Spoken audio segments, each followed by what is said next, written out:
Assalamualaikum warahmatullahi wabarakatuh. Alhamdulillahilladzi farada alaina siyam fi syahr Ramadan. Asyhadu an la ilaha illallahul malikul haqqul mubin wa asyhadu anna Muhammadan abduhu wa rasuluhu shadiqul adil amin. Summa salatullah wa salamu ala sayyidina Muhammadin wa ala alihi wa sahbihi wa man tabi'ahu bi ihsanin ila yaumiddin, amma ba'du. Qala Allah Ta'ala fil Qur'anil Karim wa huwa asdaqul qailin wasari'u ila maghfiratin mir rabbikum wa jannatin arduhas samawati wal ard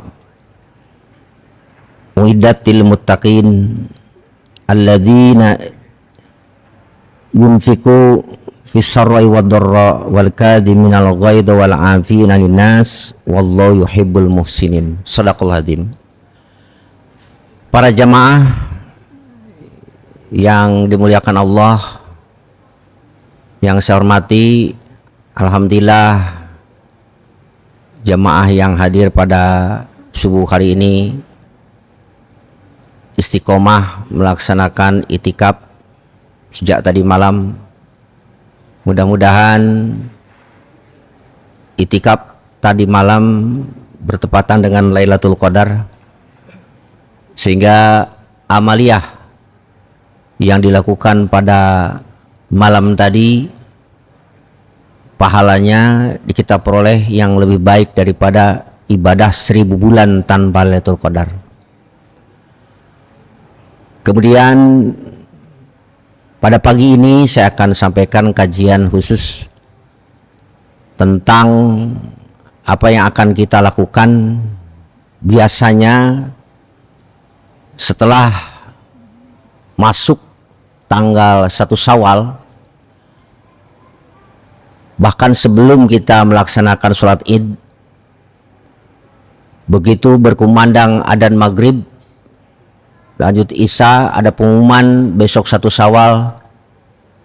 Tentu bapak-bapak, adik-adikku saling berbagi kalimat mohon maaf lahir batin, minal aidin wal faidin dan lain sebagainya. Ada yang cukup dengan membalas sama-sama, tidak kirim tapi menerima balasan sama-sama, itu saja. Hadirin rahimakumullah, oleh karena itulah maka saya akan bahas tentang al-afu, memaafkan. Tadi malam mungkin jutaan orang yang menyebut nama Allah Al-Afu dengan membaca doa Allahumma innaka afun tuhibbul afwa fa'fu anni.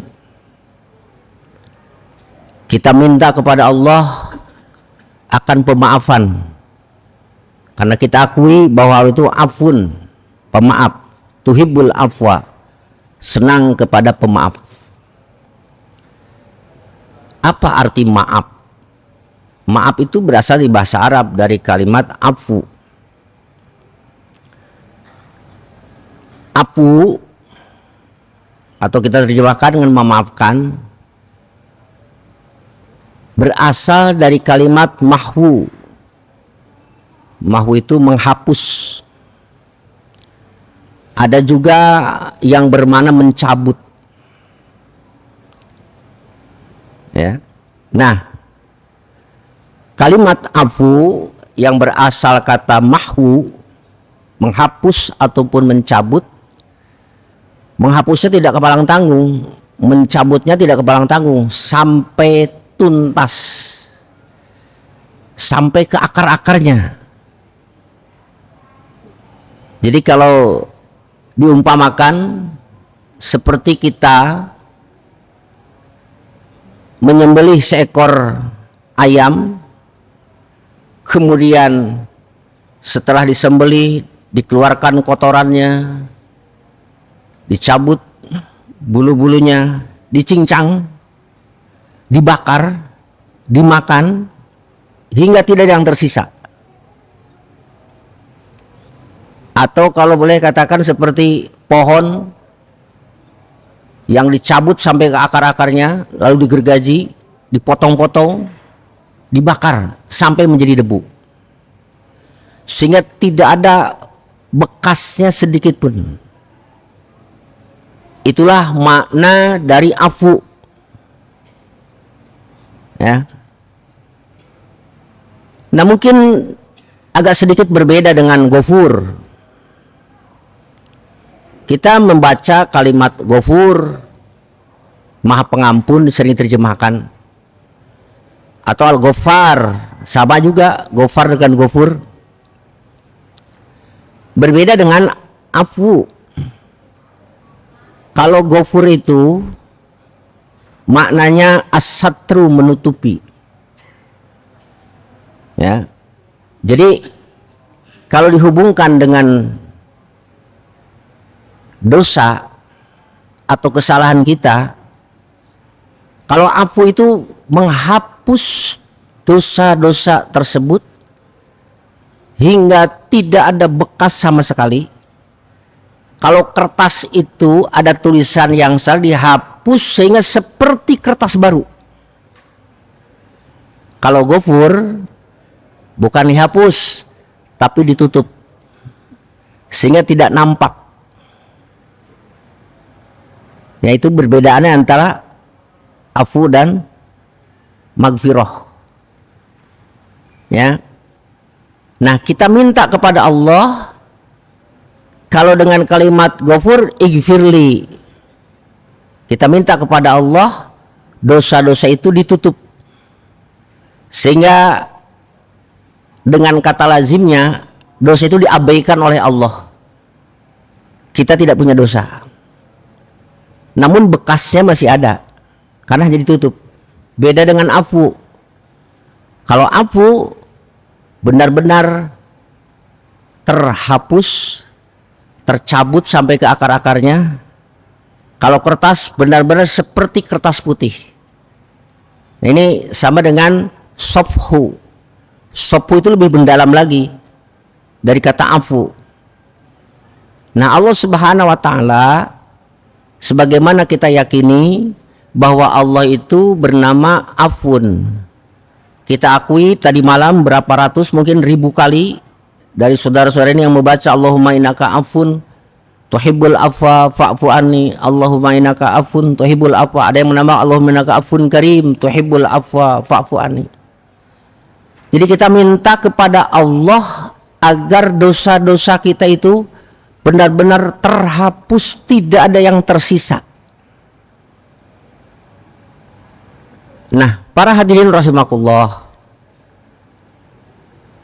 Allah menghapus dosa-dosa hambanya, tidak hanya dosa yang disengaja, tidak hanya dosa yang karena hamba itu melakukannya karena ketidaktahuan, tapi juga Allah menghapus dosa-dosa hamba yang hambanya tahu bahwa itu dosa tapi dilakukan, ataupun dosa yang dilakukan oleh hambanya yang memang disengaja dilakukan. Jadi oleh karena itu kita tidak boleh beranggapan bahwa Allah dengan sifat pemaafnya hanya memaafkan dosa yang tidak disengaja atau dosa karena ketidaktahuan. Para hadirin rahimakumullah. Nah, itu sekelumit nama afu yang ada pada Allah Subhanahu wa Ta'ala. Lalu dengan afu, pemaaf yang ada pada Allah Subhanahu wa Ta'ala, kita diperintahkan berdasarkan Al-Quran, berdasarkan Al-Hadis, untuk memaafkan, untuk meneladani nama Allah yang pemaaf. Jadi kalau kita bicara Asmaul Husna, tidak hanya untuk dihafal, tetapi juga adalah mengamalkan ataupun meneladani nama-nama tersebut. Nah, lalu apa yang kata bisa teladani nama Al-Afu itu? Yaitu memaafkan. Ya. Para hadirin rahimakumullah, perintah dan pernyataan memaafkan dalam Al-Quran itu banyak sekali. Ya. Allah Subhanahu wa taala, Nabi memerintahkan kita untuk memaafkan.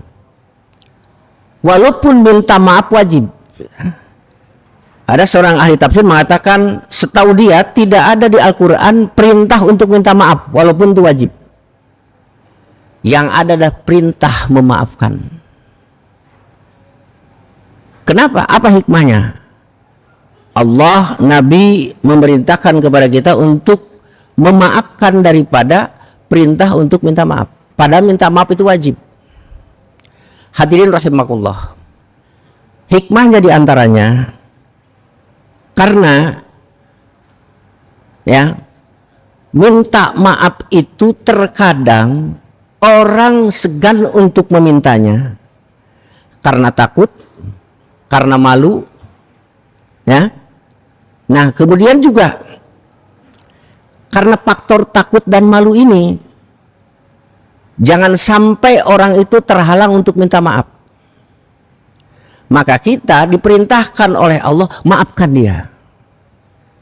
Jadi dengan kata lain, jangan menunggu diminta maaf itu. Harus ada inisiatif dari kita. Makanya diperintahkan untuk memaafkan daripada meminta maaf. Para hadirin rahimakumullah. Nah, oleh karena itu di dalam beberapa ayat Allah yang tadi saya bacakan, Allah berfirman wala afina anin nas, orang yang memaafkan kesalahan orang lain, bukan orang yang minta maaf, orang yang memaafkan. Ya. Jadi betapa tingginya orang yang memaafkan kesalahan orang lain. Karena dengan memaafkan kesalahan orang lain, maka dia telah meringankan minimalnya, bahkan maksimalnya menghilangkan tanggung jawab dia di akhirat nanti. Para hadirin rahimakumullah. Ada satu hadis qudsi yang saya kutip di dalam satu referensi. Ketika Allah mengumpulkan hamba-hambanya untuk diadili. Saat diadili itu, ada orang yang berbuat salah, terus dituntut untuk memberikan kebaikannya kepada orang lain. Sebagaimana kan kata baginda Nabi, ya, rumusnya kalau kita berbuat salah sama orang lain, maka kebaikan kita dilimpahkan kepada orang tersebut. Kalau habis kebaikan kita, maka keburukan orang lain dipikul sama kita. Pada satu saat, orang itu menuntut haknya. Ya Allah, aku menuntut hak pada dia. Ya silakan. Tapi kebaikannya sudah habis. Oh, kalau sudah habis gimana? Ya berarti apa dosa yang pernah kamu lakukan nanti ditanggung sama dia. Namun sebelumnya, aku ingin perlihatkan tuh, ada istana yang begitu bersinar, bercahaya. Ya. Orang itu bertanya, untuk siapakah surga itu, istana itu? Apakah itu untuk para, sangat terkagum, untuk nabi, untuk para rasul? Bukan. Bukan untuk para nabi, bukan untuk para rasul, bukan untuk para wali. Lalu untuk siapa? Untukmu. Loh, kok aku bisa mendapatkan? Ya, kalau kau membebaskan, memaafkan kesalahan orang tersebut. Oh gitu ya, udah kalau begitu aku bebaskan. Hadirin rahimakumullah, luar biasa. Nah oleh karena itu, ya, mari kita berusaha untuk meneladani nama Allah Al-Afu berdasar firman Allah tadi, dan juga ada satu firman Allah dalam surat An-Nur, yang mana di dalam surat An-Nur ini ada kisah ya terlebih dahulu. Dulu ada sahabat Nabi yang bernama Abu Bakar Siddiq. Abu Bakar Siddiq ini kan pernah, ya maaf, beliau punya putri namanya Aisyah. Aisyah istri Rasul. Singkat cerita saja, Aisyah pernah dituding selingkuh. Sampai rame itu berita perselingkuhan itu, berita tudingan selingkuh itu. Dan orang hampir semuanya percaya bahwa Aisyah itu. Bahkan Rasul pun agak sedikit, ya boleh katakanlah sifat manusiawi ya. Rasa cemburunya ada, dan Rasul pun tidak enak hati dengan Aisyah. Sampai Aisyah nangis terus. Orang di luar percaya Aisyah telah selingkuh. Dan yang menyebarkan berita perselingkuhan itu adalah sepupunya. Namanya adalah Mistah bin Usasah, sepupu Abu Bakar. Ya, Mistah tidak tahu diri. Ya, kerabat Abu Bakar ini, ponakan ini nggak tahu diri. Fakir, miskin, ya, ditanggung hidupnya oleh Abu Bakar Siddiq. Tapi dia nalikung istilahnya, ya, nalikung itu. Sehingga ada pepatah Arab kan, kalau kau kasih daging sama anjing dengan kasih daging sama manusia akan beda. Kalau dikasihkan sama anjing, anjing 3 tahun tidak akan melupakan jasa orang yang memberikannya. Tapi kalau diberikan kepada manusia, 3 hari sudah lupa atas kebaikan orang tersebut. Kira-kira Mistah seperti itu, Pak.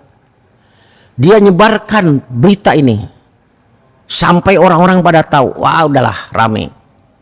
Turunlah surat An-Nur ayat 21 yang membebaskan Aisyah dari tudingan perselingkuhan. Ya, hadirin rahimakumullah. Abu Bakar senang. Abu Bakar bersumpah, wallahi, ya, demi Allah, la unfiku ala Mistah syai'an abada.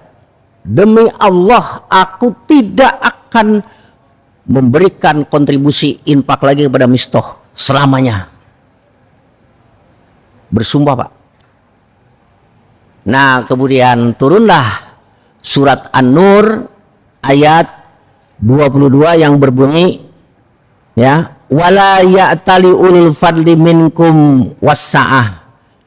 Tidaklah layak orang yang memiliki keistimewaan, memiliki, ya, untuk bersumpah tidak memberi kepada kerabatnya, orang-orang miskin dan orang-orang muhajirin fisabilillah. Nggak pantas. Wal ya'fu wal yasfau. Kata Allah, hendaklah mereka itu memaafkan. Ala tuhibbu ayyaghfirallahu lakum innahu wallahu ghafurur rahim. Apakah mereka tidak suka Allah mengampuni mereka? Sesungguhnya Allah Maha Pengampun, Maha Penyayang. Jadi mendapatkan teguran dari Allah, Abu Bakar langsung bersumpah lagi, wallahi, demi Allah, inni uhibbu ayyaghfirallah. Demi Allah, aku pengen selalu diampuni oleh Allah. Lalu dia kembali, ya, memberikan hartanya lagi kepada Mistah. Artinya dia memaafkan kesalahan Mistah dan dia bersumpah, wallahi la unjiha minhu abadan. Demi Allah, aku tidak akan menghentikan kontribusi lagi kepada Mistah. Nah, ini sifat pemaafnya Abu Bakar. Jadi di dalam surat An-Nur 22 ini Allah memerintahkan fal ya'fu wal yasfahu, maafkanlah dan lupakanlah kehilapan-kehilapan yang dilakukan oleh kerabatmu itu. Kemudian hadirin rahimakumullah, tidak hanya firman Allah yang berhubungan dengan pentingnya kita memaafkan kesalahan orang lain, juga ada sabda baginda Nabi Muhammad sallallahu alaihi wasallam yang berbunyi, wa'fu amman zolamaka, maafkanlah orang yang telah membuat aniaya kepadamu.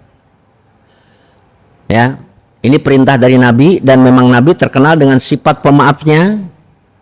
Bagaimana kita mengenal bagaimana Rasulullah SAW ketika hijrah sejenak ke kota Taif, beliau lempari batu, dilempari kotoran onta, tapi beliau tidak membalasnya, malah mendoakan orang-orang yang mengenai beliau dengan Allahumma hdi qaumi fa innahum la ya'lamun. Ya Allah, berikanlah petunjuk kepada hamba, kepada kaumku sehingga mereka itu tidak tahu.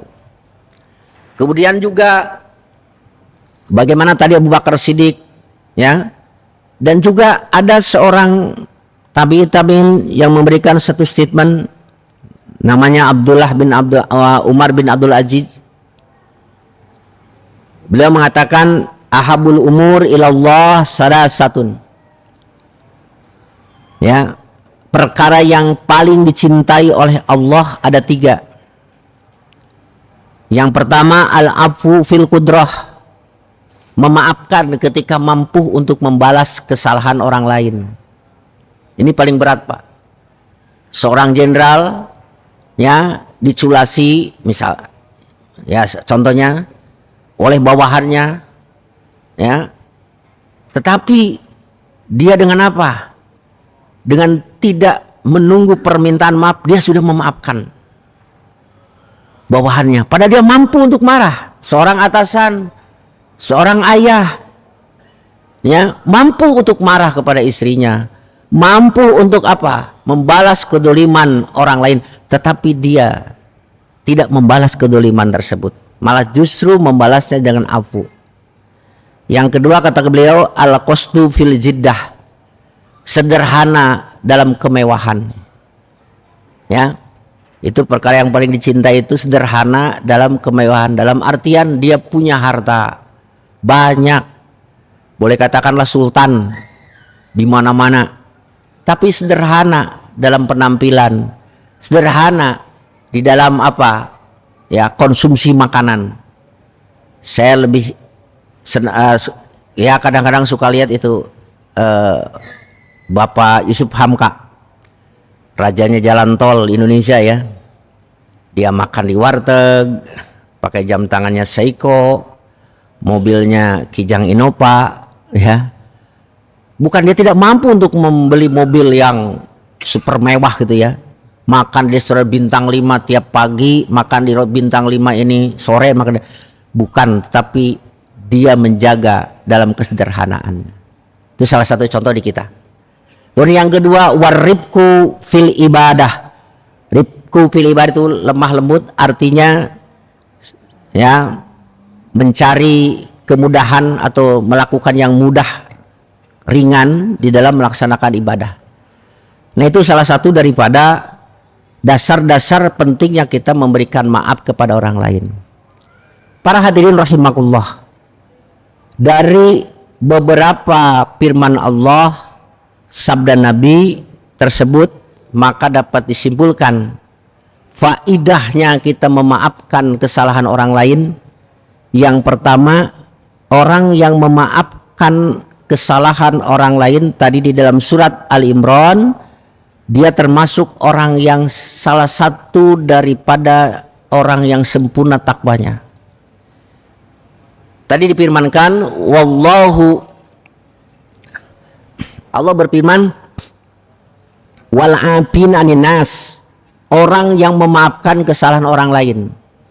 Ini Ali Imran 134 berhubungan dengan 133, yang mana 133 menyatakan bahwasanya surga itu sudah disediakan bagi orang yang bertakwa.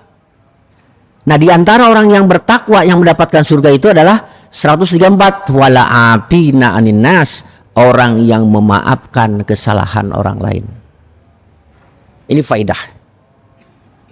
Kemudian yang kedua, dalam surat An-Nur tadi dikatakan, apakah tidak senang kalian itu diampuni oleh Allah, wallahu ghafurur rahim. Dari situ dapat diambil satu kesimpulan, orang yang memaafkan kesalahan orang lain, dia akan diampuni dosanya oleh Allah. Berdasarkan 100 An-Nur ayat 22. Jadi kita memaafkan, kita mengampuni, berkata, karena justru kita kebalikannya dapat ampunan dari Allah Subhanahu wa taala. Luar biasa, Pak. Yang ketiga, kata baginda Nabi Muhammad SAW, ya, tidak akan Rasulullah SAW, mana qasat malun min sodakotin, tidak akan berkurang satupun harta yang disedekahkan. Wala jada Allah bi abdin illa izzan, dan tidaklah Allah menambahkan kepada hamba dengan sifat pemaafnya kecuali kemuliaan. Jadi Dengan demikian orang yang suka memaafkan kesalahan orang lain bukan hanya mendapatkan ampunan, bukan saja termasuk orang ciri-ciri orang yang bertakwa, tapi juga dia mendapatkan kemuliaan dunia akhirat. Tidak akan hina ketika seseorang atasan, orang yang berpangkat, penguasa memaafkan kesalahan bawahannya, memaafkan rakyatnya, memaafkan orang juniornya, malah justru dia akan bertambah mulia.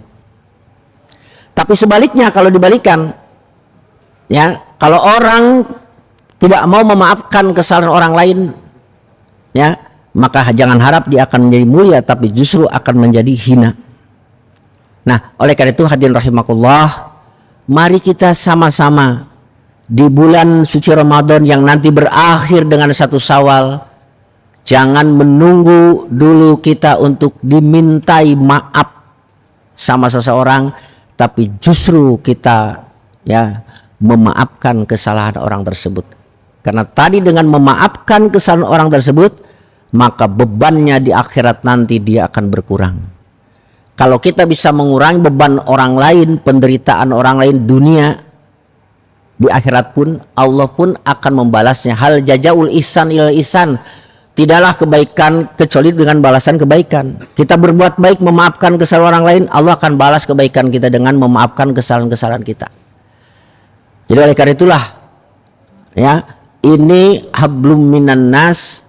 Di samping kita hablum minallah, 1 bulan penuh kita lebih banyak dengan hablum minan nas, dengan puasanya, dengan baca Qur'annya mungkin sudah berapa kali hatam, dengan sholat malamnya, dengan itikafnya, itu semua hablum minallah. Ya, nah oleh karena itu diimbangi dengan hablum minan nas. Dengan cara apa? Dengan cara memaafkan. Allah saja memaafkan kesalahan hambanya, baik disengaja maupun tidak. Ya, baginda Nabi Muhammad SAW saja memaafkan kesalahan orang-orang musyrik yang menyakitinya. Ya, sekalipun itu sangat menyakitkan kepada Rasul, tidak hanya kepada Rasul, tapi juga kepada keluarga Rasul. Kita tahu bagaimana paman Rasul yang sangat dicintai, yang namanya Hamzah, dibelah dadanya, diambil jantungnya, kemudian dimakan. Tapi ketika orang itu masuk Islam, dia menjadi sahabat Rasul yang wafatnya husnul khatimah. Karena sifat apa? Sifat pemaafnya Rasul. Nah begitu juga kalau kita memaafkan kepada orang lain, maka orang lain itu terkurangi beban. Sebaliknya buat sekalian, faidah berikutnya, kalau kita selalu bisa memaafkan orang lain, dengan memaafkan maka dengan sendirinya akan terjadi ulfah. Ulfah itu kesatuan, ulfah itu persatuan, ulfah itu kebersamaan. Tetapi kalau di antara seseorang di antara kita tidak mau memaafkan atas kehilapan kesalahan orang lain, maka kita akan sulit mencapai satu kesatuan. Nah oleh karena itulah, ya, melalui nanti 1 Syawal mungkin bahkan dipastikan yang hadir di sini kemarin pilpres beda pilihan.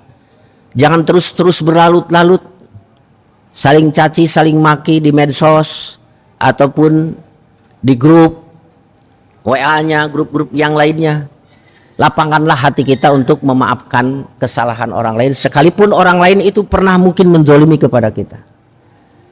Kemudian juga dengan memaafkan tersebut, maka kita tidak hanya sekedar menjadi orang yang termasuk orang yang bertakwa, tapi juga kita memiliki sifat rahmah, sifat penyayang kepada orang yang dimaafkan oleh kita. Sifat penyayang ini adalah sifat Allah Ar-Rahman Ar-Rahim.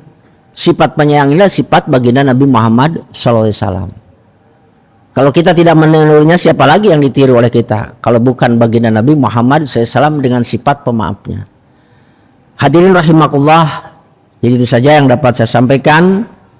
Ya, dengan hablum minanas kita saling memaafkan satu dengan yang lainnya, dan jangan lupa, ya, lebih dahulu kerabat-kerabat yang berdekatan dengan kita. Jangan sampai kita memaafkan kesalahan orang lain, tapi sementara kehilapan atau kesalahan kerabat sampai bertahun-tahun. Ya, loh Ustaz ada sampai wafat nggak mau memaafkan itu. Ya, sampai wafat hal sepele, ya warisan nggak besar-besar amat, tetapi sampai wafat tidak mau memaafkan dan tidak mau minta maaf, bermusuhan selama-lamanya. Ya, nah mungkin kita tidak atau jangan masuk ke dalam golongan yang tadi itu. Kita lapangkan hati kita lapangkan dada kita untuk saling memaafkan. Demikian barangkali hadirin rahimakumullah ya tentang kajian sifat pemaaf dari nama Allah yang seyogyanya kita teladani dalam kehidupan kita sehari-hari. Dengan demikian halal bihalal itu tidak hanya pada saat kita nanti 1 Syawal ya bersalaman, tetapi harus benar-benar tadi dengan kata afu itu menghapus, seolah-olah bagikan lembaran kertas yang tidak pernah tertulis dengan satupun huruf. Ya, jadi jangan sampai salaman habis sholat Idul Fitri, ya salaman berangkulan terus, pulang ke sana, turun dari masjid, makanya kembali lagi cemberut satu dengan yang lainnya. Itu yang akan merusak sifat pemaaf kita. Demikian, wallahu muwaffiq ila aqwamit. Wassalamualaikum warahmatullahi wabarakatuh. Waalaikumsalam warahmatullahi wabarakatuh. Demikianlah kajian yang telah disampaikan oleh guru kita yang membahas tentang memaafkan orang lain. Alhamdulillah bahwa di Indonesia ini ada tradisi Lebaran untuk saling memaafkan, meskipun seharusnya ketika berbuat salah atau disalahkan langsung bisa meminta maaf atau memaafkan, tidak harus menunggu Lebaran. Tetapi momen Lebaran ini kita manfaatkan untuk saling memaafkan, dan lebih utama adalah yang lebih dahulu meminta maaf, karena dengan memaafkan kita akan terjalin silaturahim, kasih sayang, dan kemuliaan serta diberkahi kehidupannya. Oleh karena itu, marilah kita bersama-sama mencoba memberanikan diri untuk memaafkan orang lain, agar kita lebih ringan beban kita di dunia maupun di akhirat. Dan barangkali masih ada hal-hal yang perlu didiskusikan, kami silakan kepada jemaah untuk kurang lebih 10 menit. Silakan Pak, ada yang mau tanya?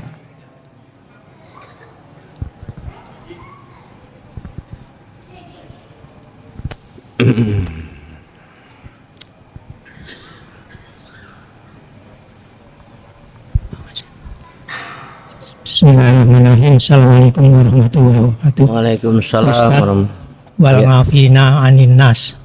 Kemudian al ngafu. Kemudian yang 2 maghfirah. Sementara yang Nabi sampaikan, saya itu membaca Astaghfirullahaladzim itu sehari paling tidak 100 kali.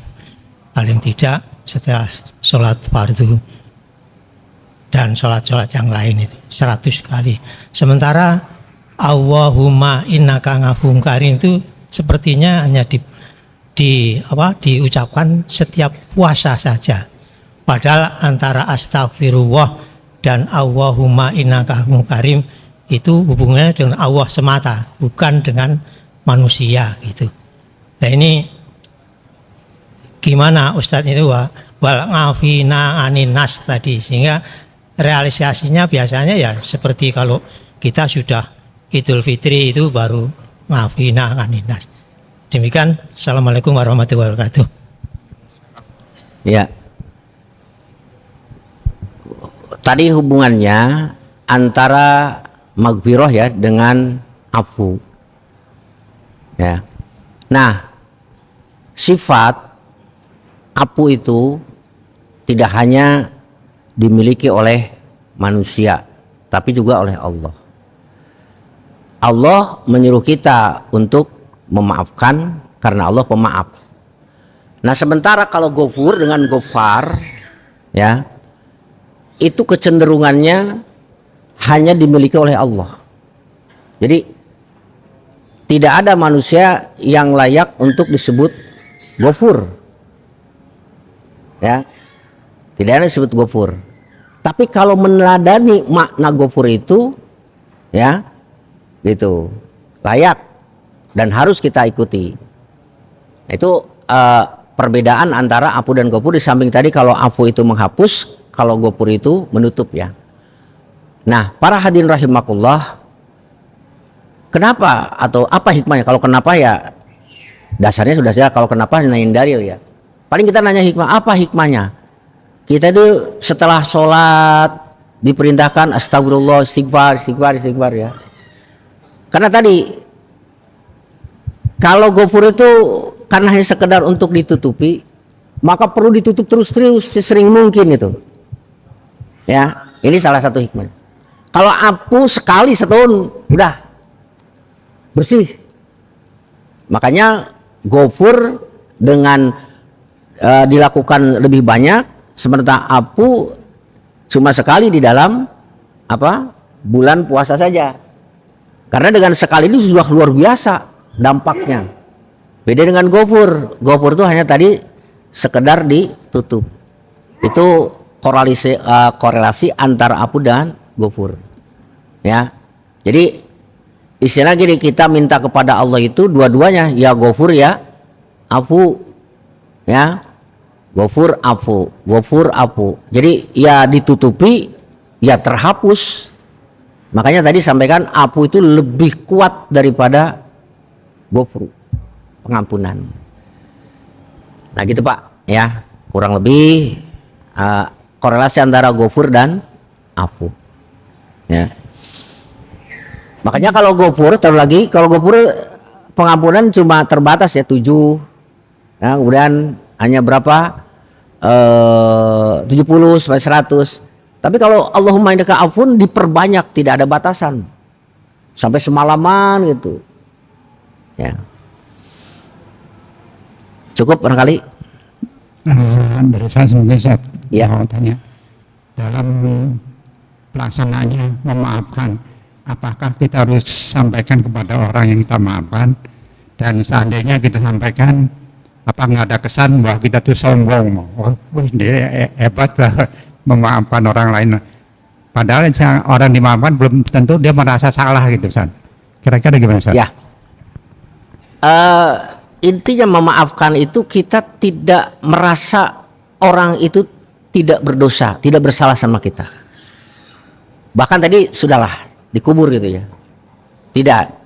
Jadi kita tidak akan menuntut, tidak harus diucapkan kepada orang tersebut, ya. Di dunia kita melupakan, sehingga tidak ada kalimat tidak ada maaf bagimu, sudah tidak. Itu kan sudah ada kalimat ya, tidak ada maaf bagimu. Itu dihapus benar-benar. Ya. Juga dihapus kalimat, sering ada orang mengatakan ini, maafkan sih maafkan, tapi nggak bisa dilupakan. Nah itu belum bisa. Ada kan itu? Iya kan? Saya maafkan tapi nggak bisa dilupakan. Nah justru itu belum bisa memaafkan kalau belum masih melupakan orang tersebut gitu ya. Maka kalau maafkan itu benar-benar lupa aja. Saking lupanya dia malah berbalik, memberi, mengasihi, menyayangi orang tersebut, itu benar-benar sudah afu tingkat tinggi gitu ya. Dan itu Allah itu di samping memaafkan, mengampuni, Allah juga Rahim, memberi gitu ya. Ya gitu Pak. Jadi orang itu ya kalau ketemu kita perlihatkan dengan biasa bentuk sapa, sekalipun kita tidak mengucapkan saya maafkan kesalahanmu. Itu ya barangkali cukup. Demikian kajian yang telah disampaikan, mudah-mudahan kita bisa mengaplikasikan dalam hidup sehari-hari, sehingga kita bisa dengan rendah hati memaafkan orang lain, meskipun orang lain belum tentu merasa salah gitu. Dan marilah kita akhiri kajian ini dengan sama-sama kita membaca doa kafaratus majelis. Subhanakallahumma wa bihamdika asyhadu an la ilaha illa anta astaghfiruka wa atubu ilaik. Walhamdulillahirabbil alamin. Assalamualaikum warahmatullahi wabarakatuh.